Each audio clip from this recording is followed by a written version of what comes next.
ધાનપુર તાલુકામાં વિદ્યાર્થીઓની લટકતી જિંદગી. શ્રી રાજ ઉત્તર બુનિયાદી શ્વેતર સ્કૂલ સાર્વજનિક સ્કૂલમાં જતા વિદ્યાર્થીઓ માટે બસ સુવિધાઓનો ગંભીર અભાવ.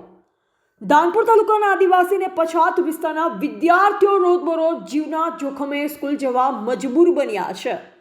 શ્રી રાજ ઉત્તર બુનિયાદી તેમજ શ્વેતર સ્કૂલ તથા સાર્વજનિક સ્કૂલમાં ભણતા વિદ્યાર્થીઓ માટે આજ દિન સુધી કોઈ સરકારી બસ સુવિધા ઉપલબ્ધ કરાવવામાં આવી નથી, જે અત્યંત ગંભીર અને ચિંતાજનક બાબત છે. ધાનપુર તાલુકો ટ્રાઇબલ એરિયા છે તેમ વાતો થાય છે, પરંતુ વાસ્તવિક અમલમાં વિદ્યાર્થીઓને સુરક્ષિત વાહન વ્યવહાર મળી નથી. સ્થાનિક નેતાઓ અને જવાબદાર તંત્રને આ બાળકોની લટકતી જિંદગી નજરે પડતી નથી કે પછી તેઓ જાણતા અજાણતા મૌન ધારણ કરી બેઠા છે તેવો સવાલ ઉઠી રહ્યો છે.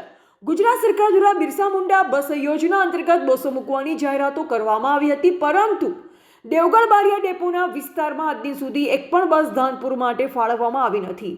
પરિણામે વિદ્યાર્થીઓને સવારના 10:30 વાગે તથા સાંજના 5 વાગે છકડામાં બેસી જોખમી મુસાફરી કરવી પડે છે. આદિવાસી પછાત વિસ્તારના ગરીબ બાળકોને દરરોજ ₹20 ભાડું ચૂકવી સ્કૂલે જવું પડે છે, જે તેમના પરિવાર પર વધારાનો આર્થિક બોજ ઊભો કરે છે.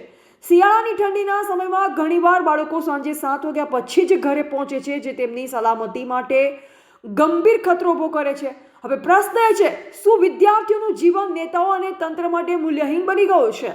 શિક્ષણ અધિકારની વાતો કરતી સરકાર શું આ બાળકો માટે બસ સુવિધા આપશે કે નહીં? હવે જરૂરી છે કે જિલ્લા પ્રશાસન અને રાજ્ય સરકાર તાત્કાલિક હસ્તક્ષેપ કરી ધાનપુર તાલુકામાં વિદ્યાર્થીઓ માટે નિયમિત, સુરક્ષિત અને નિઃશુલ્ક બસ સેવા શરૂ કરે, નહીં તો કોઈ દુર્ઘટના થાય ત્યાર પછી જાગવાનું પરિણામ અત્યંત દુઃખદ સાબિત થઈ શકે તેમ છે. રિપોર્ટર કિશન મોહનિયા, દાહોદ.